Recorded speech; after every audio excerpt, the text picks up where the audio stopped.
Mirëmbrëma të gjithëve, mirë se erdhët në edicionin qendror të lajmeve këtu në ABC News. Unë jam Joli Krisafi. Platforma Price Watch Albania, që do të lançohet nga qeveria së shpejti, do të shërbejë për monitorimin e çmimeve dhe rritjen e transparencës, duke i dhënë fund abuzimeve në treg në zinxhirin nga prodhuesi apo importuesi deri te konsumatori. Ekspert ekonomistë që vlerësojnë nismën në shërbim të qytetarit thonë se funksionimi i platformës do të ndikojë në uljen e çmimeve të shumë ushqimeve bazë në vlerat e tyre reale. Platforma do të jetë aksesueshme online nga qytetarët që do të monitorojnë çmimet dhe do të kenë mundësi të bëjnë blerjet më të favorshme. Price Watch Albania është një platformë e rëndësishme e cila do të ndikojë në uljen e çmimeve të produkteve ushqimore në vend, e si rrjedhim edhe në xhepat e qytetarëve. Ekspertja e ekonomisë Romina Radonshiq thotë se një mekanizëm i tillë mund të rrisë transparencën në treg, të mbrojë konsumatorin dhe të frenojë rritjet e pajustifikuara të çmimeve. Price Watch Albania do të jetë një platformë që synon të ndjek mënyrën se si formohet çmimi nga prodhuesi apo importuesi deri te konsumatori, duke nxitur konkurrencën midis bizneseve. Fiton patjetër konsumatori shqiptar dhe konsumatori në tërësi, sepse mund të jetë dhe i huaj. Ne shohim që Shqipëria është kthyer në një atraksion jo vetëm turistik, por edhe në një atraksion për të jetuar shumë qytetarë europian në vendin tonë. Do të kemi pra më tepër transparencë në aspektin e çmimeve dhe vërtet janë produktet e shportës, por ne dim shumë mirë që një pjesë të mirë, rreth 40% të buxhetit familjeve janë pikërisht të produkte të cilët ne na zon në financat e familjes, dhe në momentin që ne kemi çmime më konkurruese si pasojë dhe monitorimit dhe transparencës, atëherë do të kemi mundësi dhe familjet shqiptare kenë më shumë të ardhura në dispozicion, pse jo dhe për të kursyer. Sipas ekspertes, monitorimi i çmimeve do të jetë një mundësi për më shumë transparencë edhe për prodhuesit vendas. Fermeri ka një marshë tepërtulës fitimi, ndërkohë që deri te tregtari final le të themi shkon me një çmim tepër të lartë dhe më pas fitimi më i madh është pikërisht te ai tregtari final. Dhe besoj se kjo do të bëjë atë zgjidhjen e kësaj problematike. Praktika të tilla të monitorimit të çmimeve aplikohen edhe në shtete të tjera europiane si në Itali, Greqi apo Austri. Aktualisht po punohet me institucionet e linjës për ngritjen e platformës, e cila do të jetë e aksesueshme online për të gjithë qytetarët, të cilët do të marrin informacion në kohë reale në lidhje me çmimet e produkteve ushqimore bazë. Ndërtimi i autostradës Kashar-Rogozhin do të nisë brenda këtij viti. Ministri i Infrastrukturës dhe Energjisë Enea Karakançi tha se tashmë projekti për këtë vepër është gati dhe shumë shpejt do të nisë procesi i shpronësimeve në pjesët ku kalon gjurma e rrugës. Segmenti i rëndësishëm pjesë e korridorit ndërkombëtar veri-jug është 33.5 kilometra i gjatë. Kashar-Rogozhin, një segment i rëndësishëm rrugor, pjesë e korridorit blu, do të nisë ndërtimin brenda këtij viti. Ministri i Infrastrukturës dhe i Energjisë Enea Karakançi tha se tashmë janë përmbyllur të gjitha detajet e projektit dhe është miratuar dokumenti i zbatimit. Ky segment ka një gjatësi prej 33.5 kilometrash dhe pritet të jetë një nyje e rëndësishme e cila do të ndikojë direkt në uljen e fluksit të trafikut Tiranë-Durrës. Kemi përmbyllur sot detajet e fundit projektit pas diskutimeve të gjata të zhvilluara për mënyrën e lidhjes së këtij aksi me bypassin e Tiranës. Tashmë RSH ka miratuar projektin e zbatimit, që ka ardhur në ministri ditën e sotme, do të nisë menjëherë procesin e shpronësimeve duke i hapur rrugë nisjes së punimeve brenda këtij viti. Kashar-Rogozhin është pjesë e korridorit blu dhe vazhdimi i aksit Thuman-Kashar. Me 33.5 km gjatësi, kjo do jetë autostradë kategorisë A dhe do të krijojë një lidhje të drejtë veri-jug dhe do të ndihmojë në lehtësimin e trafikut në një prej akseve më të ngarkuara të vendit, Tiranë-Durrës. Ministri i Infrastrukturës tha se ky projekt është pjesë e një pakete investimesh në infrastrukturën rrugore. Një projekt i rëndësishëm, që së bashku me kanë tjera që kemi hapur, si bypassi Tiranës, bypassi Elbasanit, Elbasan-Çafthan dhe Elbasan-Rogozhin, si dhe me projektet tashmë në rrugën e zbatimit, si autostrada Milot-Balldren, do të kontribuojnë në modernizimin e infrastrukturës rrugore të vendit dhe do të çojë një hap më tej lidhjen e Shqipërisë me rrjetin evropian të transportit. Korridori Kashar-Rogozhin është i rëndësishëm sepse është një lidhje kryesore në perëndim të Shqipërisë, e cila do të lidh veriun, por edhe Tiranën më shpejt me pjesën jugore të vendit.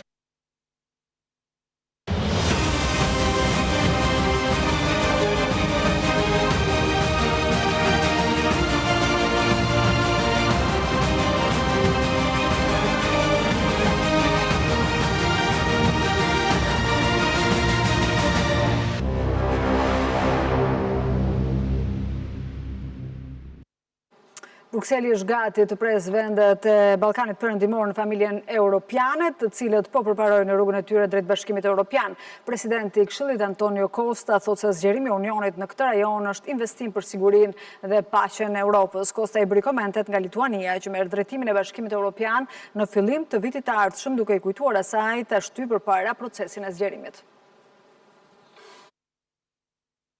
Presidenti i Këshillit Evropian Antonio Costa ka nisur turin e vizitave në kryeqytetet evropiane me një mesazh të qartë: zgjerimin e Bashkimit Evropian.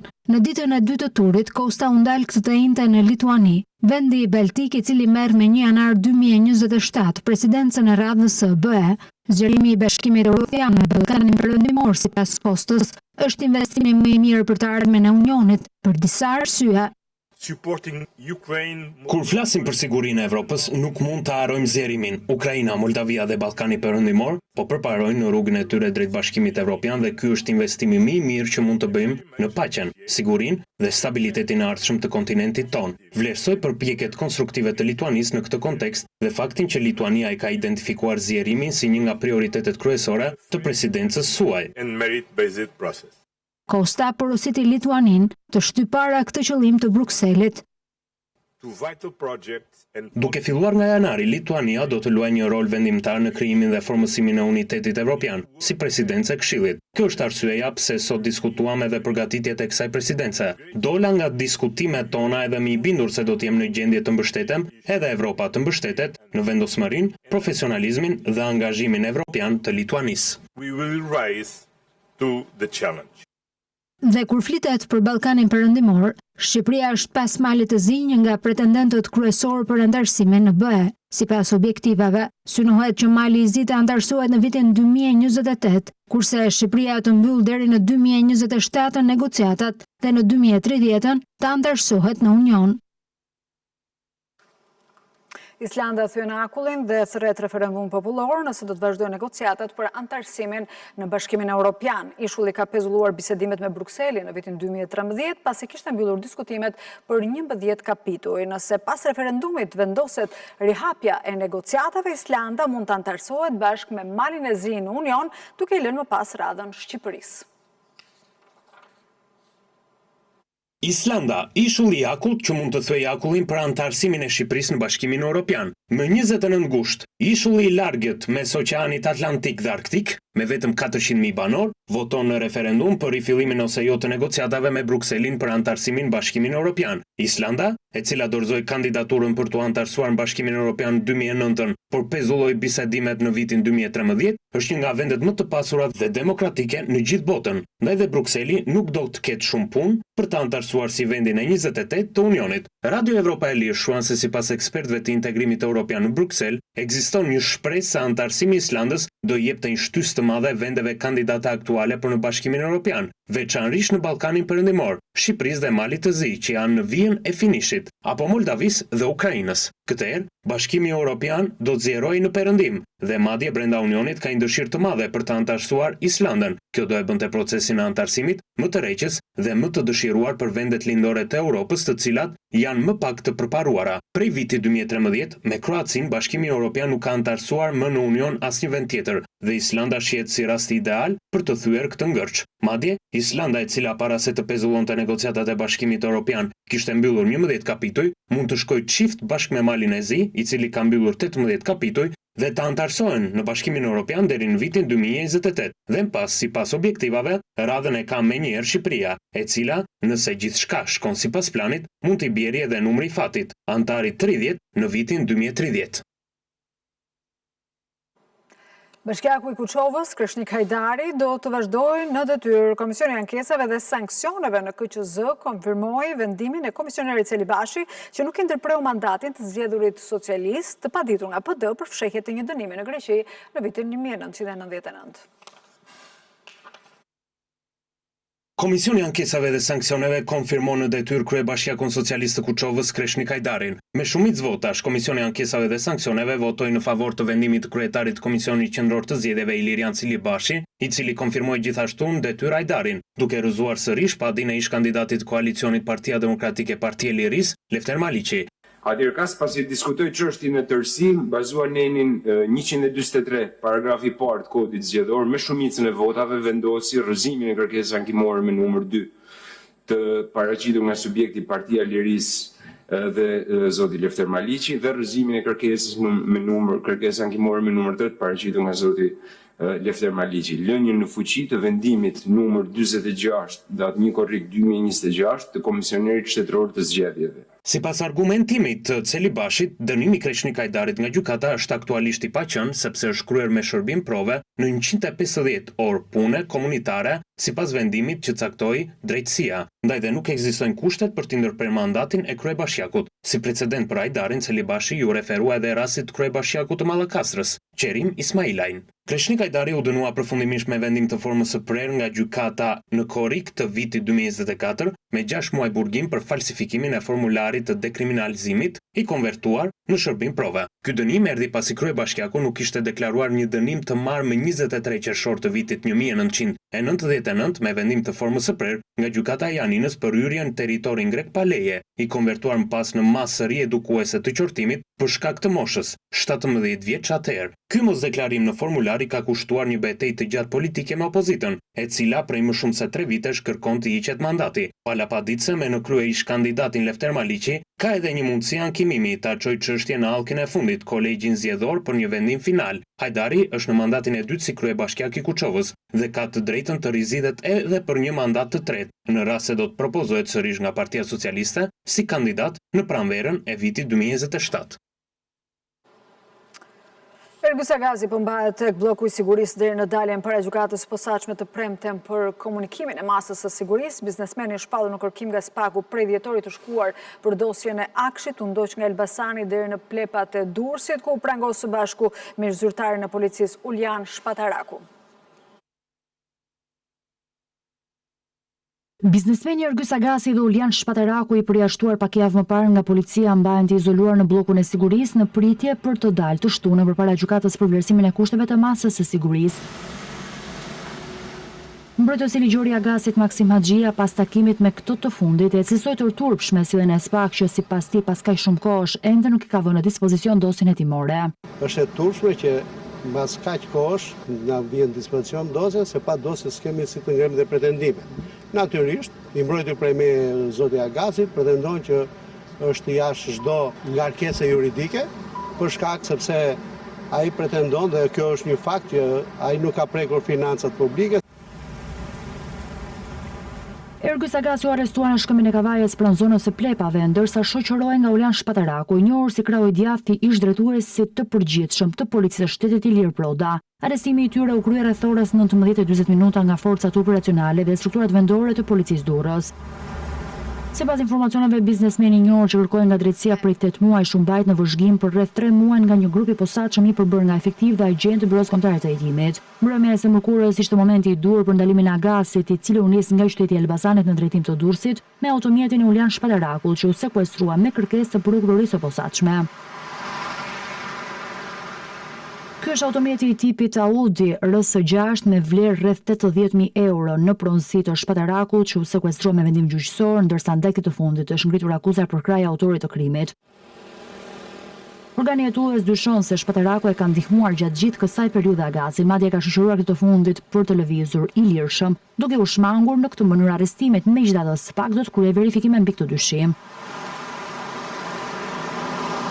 Dy arrestuarit u morën në pyetje në drejtorinë vendore të Policisë Tiranë pas arrestimit nga 3 agjentë Byros Kombëtare të Hetimit, ku deklarimet e tyre tashmë janë bërë pjesë e fashikujve hetimor. Paralelisht me pyetjen e tyre, në zonën e liçenit të thatë u ushtruan kontrollin e banesën e Shpatarakut. Ergus Agasit GKK ka firmosur masën arrest në burg në mungesë në 15 dhjetor të vitit të kaluar për veprat penale, konkurenca e paligjshme nëpërmjet dhunës, heqja e paligjshme lirisë, shkelja barazisë në tendra, grupi strukturar kriminal, kryerja e veprave penale nga organizata kriminale, pastrim parash dhe korrupsion aktiv i personave që ushtrojnë funksione publike më shumë se një herë. Ai dyshohet se paracaktonte tendrat në Agjencinë Kombëtare të Shoqërisë së Informacionit në kohën kur ky institucion drejtohej nga Mirlinda Karçanaj përmes konkurrencës së pandershme, presioneve, ndikimeve të paligjshme si dhe pengmarrjes. Të njëjtat akuza rëndojnë edhe mbi biznesmenin tjetër Ermal Beqira, i cili është arrestuar në Francë dhe pritet të ekstradohet drejt vendit tonë. Për dosjen e Akshit përveç Agasit dhe Beqirajt, po hetohen edhe një grup biznesmenësh të tjerë, si dhe ish drejtoresha e agjencisë Mirlinda Karçanaj dhe zëvendësja e saj Havadi Libashi. Një nga personat e kërkuar nga SPAK për rëmbime dhe zhdukjen e Jan Prengës është arrestuar në Londër. Corrado Gështenja është arrestuar dhe është lokalizuar pra në Britani, ku dyshohet se jetonte me identitet të re, ndërsa gjykata britanike do të shqyrtojë më 2 shtator kërkesën e Shqipërisë për ekstradimin e tij. Sipas hetimeve, ai dyshohet se ka marrë pjesë në vëzhgimin dhe rëmbimin e Prengës në janar të vitit 2020, trupi të cilit nuk është gjetur ende. Arrestohet në Londër 35 vjeçari Corrado Gështenja, i kërkuari nga SPAK për përfshirjen e dyshuar në rëmbimin dhe zhdukjen e Jan Prengës. Gështenja, i cili në Britani dyshohet se përdorët identitetet të rreme, është ndaluar me qëllim ekstradimi drejt Shqipërisë. Arrestimi u krye pas bashkëpunimit mes Interpol Tiranës, BKH-s dhe skuadrës britanike të ekstradimeve pranë NCA-s. Gështenja përdorte në Angli edhe mbiemrin Kështenja dhe emrin e rem James Martin. Gjykata britanike do të shqyrtojë kërkesën e Shqipërisë për ekstradimin e tij në seancën që do të mbahet në 2 shtator. Sipas dosjes së SPAK, Gështenja dyshohet se ka marrë pjesë fillimisht në vëzhgimin dhe më pas në rëmbimin e Jan Prengës më 17 janar 2020. Prenga u rëmbye në zonën e Kamzës dhe më pas u dërguar në një resort në Shijak, ku pa për herë të fundit. Trupi i tij nuk është gjetur ende. Sipas hetimeve të SPAK, rëmbimi dyshohet se ishte porositur si akt hakmarrje, pas humbjes së një sasie prej 260 kg drog në Britani, ku ishte i përfshirë vëllai i viktimës Ndrek Prenga.